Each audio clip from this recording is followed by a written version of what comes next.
Hi, this is Naomi with Sword and Steel, and today I am going to show you how I did this cold steel effect.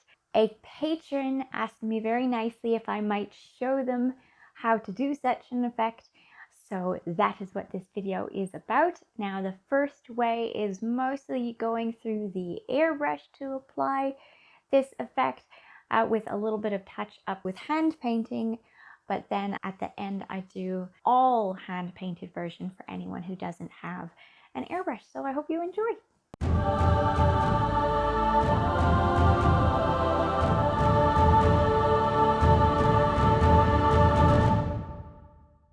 Before I start the video though, of course, I want to say thank you to the patrons that support the channel, including the one that asked me for this tutorial.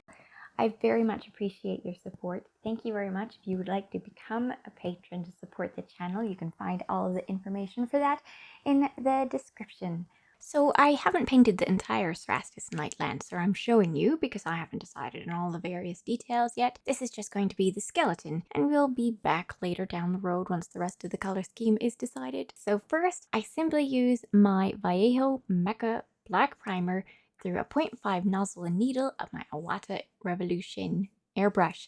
I'm using this completely unthinned right through the airbrush because I'm a rather impatient person with respect to priming a model, but more so because I know this airbrush very well. I mean, this is an airbrush primer, but I still don't suggest unthinned primer unless you know very well how to clean out your airbrush, just in case. If you want a formula that would be for proper airbrush care, I'd suggest adding a couple drops of airbrush flow improver into the airbrush cup first, and then there'd probably be a mix of 90% primer to about 10% airbrush flow improver instead, at least for this particular primer and its cousins in the airbrush mecha range, when using a 0.5 or 0.35 nozzle and needle. After 2 coats of the primer, carefully letting it dry between coats, which isn't very long again because it's unthinned, I then mixed a Vallejo Metal Color Magnesium with AK Interactive's Night Blue ink at about a 2:1 ratio of magnesium to ink and applied that over my night. Generally always in a downwards motion or side to side at most, never upwards, so that the black primer underneath will always be partially visible, and just 1 coat of this. For any metallic, unless I want it to look incredibly aged, I'll always tend to do either a black for cold metals or a dark brown or dark red for warm metals underneath. Once the airbrush is cleaned entirely, I can add this AK Interactive Super Chrome. It is not an acrylic paint, so you can't mix this with any of the other colors in this video. With this Super Chrome, I'm going to highlight the metallic that I already got, choosing places I want to have the sharpest or brightest, whatever one might call it, looking reflectivity of the metal. So that would be smooth, rounded places where a reflection should be more obvious, but less so over places with lots of grooves and edges, since the light would be more broken up and reflecting more indirectly. You could go in even closer with a smaller nozzle and needle size, but I didn't bother because I'm not going to be just using this through the airbrush. I'm going to be painting it directly with a paintbrush later. Now, AK Super Chrome, when it's fresh, is very fragile to fingerprints. So if you are looking for a big mirror finish over a large flat surface, I wouldn't necessarily choose this one, but I do like it very much as a highlight to bring out silver metals. After I fooled around with the chrome, probably too much, I clean out the airbrush using this Revels paint cleaner. I'd only use this one for the hard to clean oil and alcohol based paints, but it does do the job. After the airbrush is clean again and I've sprayed through a little of the gentler Medea airbrush cleaner to take out the heavier cleaner, I'll take the 2.0 Speed Paint Cloudburst Blue from the Army Painter and use it directly through the airbrush. No thinning required. Now this one you really don't have to thin down. Its consistency and flow work very well through an airbrush. In fact, for any speed paint or contrast paint, you want to be careful spraying through the airbrushes. They're so smooth, you may underestimate just how much comes out at the one time. But in their case, that isn't necessarily a bad thing. In fact, for this night, I'm adding both the Cloudburst Blue carefully and not so carefully through the brush, depending on the effect that I want. Since this is a speed paint, applying a heavy amount, one that you normally not do with an airbrush, simply allows that speed paint to act like it was meant to. Excess speed paint will flow into the crevices, but adding a softer, lesser amount will allow for a more subtle shadow. Also, I'm inevitably going to be adding more environmental effects and a lot of this is going to be covered and may need to be re-highlighted once the metal plates are in place atop this skeleton.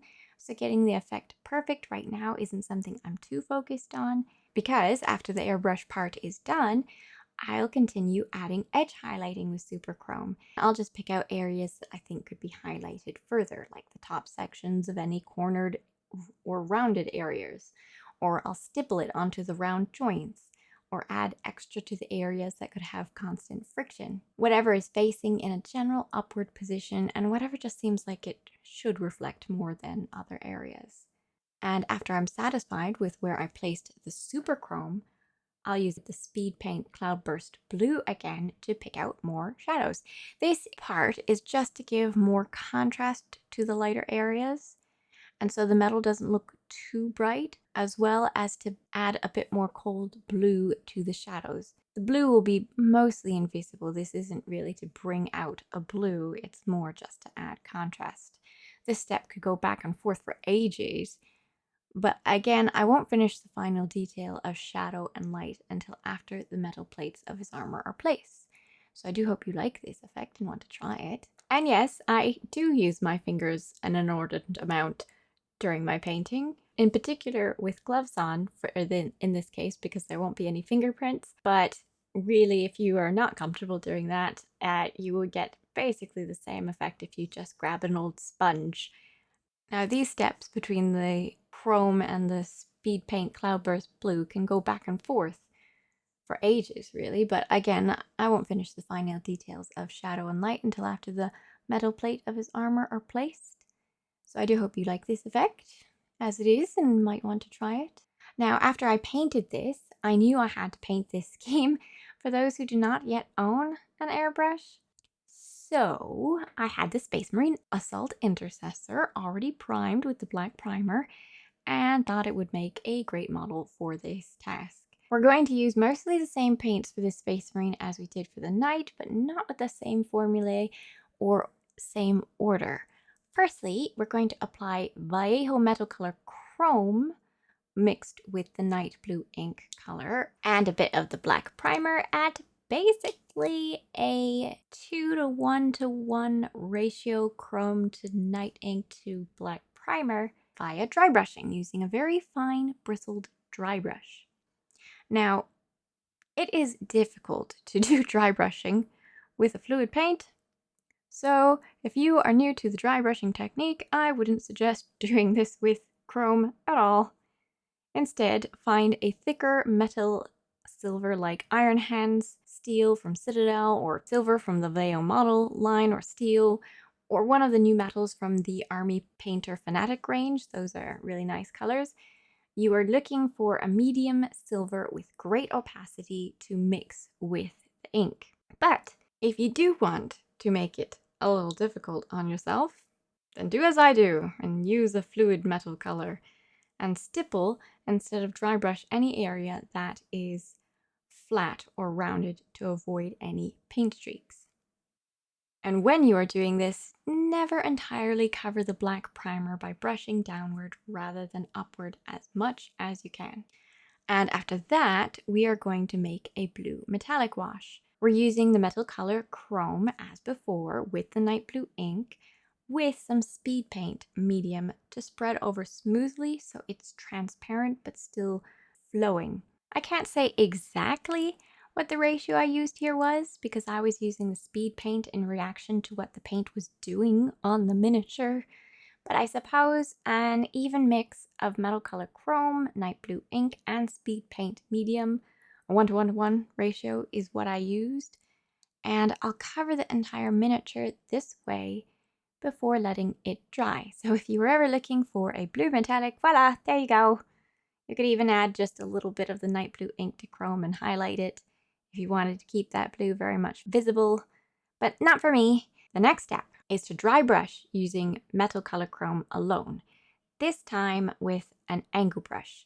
This is so you can get a more focused dry brushing, not possible with the larger, even finer dry brush. And again, stipple with your brush where the fluid paint makes it a little difficult to put on. Or use a brighter silver metal at this point that's thicker if you are still not used to dry brushing. But hey, if you get good at dry brushing with a fluid paint, you'll be stellar at dry brushing with anything thicker. It's much easier. Again, always bring your brush downward while dry brushing, not upward, so that the shadows remain and you are only picking up the elevated parts. If you want more blue, then leave more blue, that's up to you. And then after this step is done, we are then going to take the super chrome with a clean brush as before and just add the various bright highlights where you think the light should glare the most off the armor.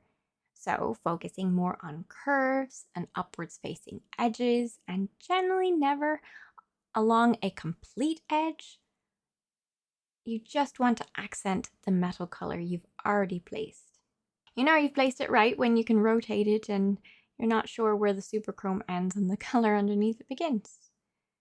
Try not to put this on every edge though, like I mentioned for the night, and avoid any areas you don't think would be hit by direct light if the little space marine were actually tearing across the battlefield.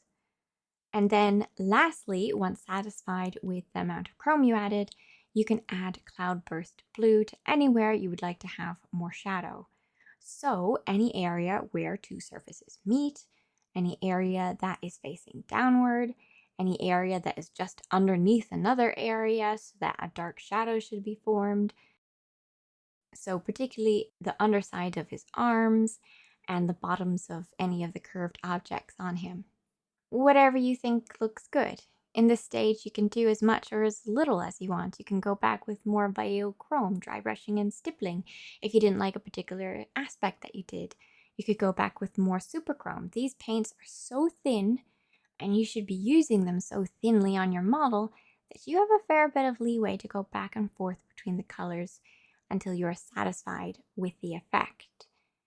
You can also leave it for a week and come back to it with fresh eyes, or even better, paint up some of the other colors on the model so you can see the effect of a more complete paint scheme before focusing too much on the current color.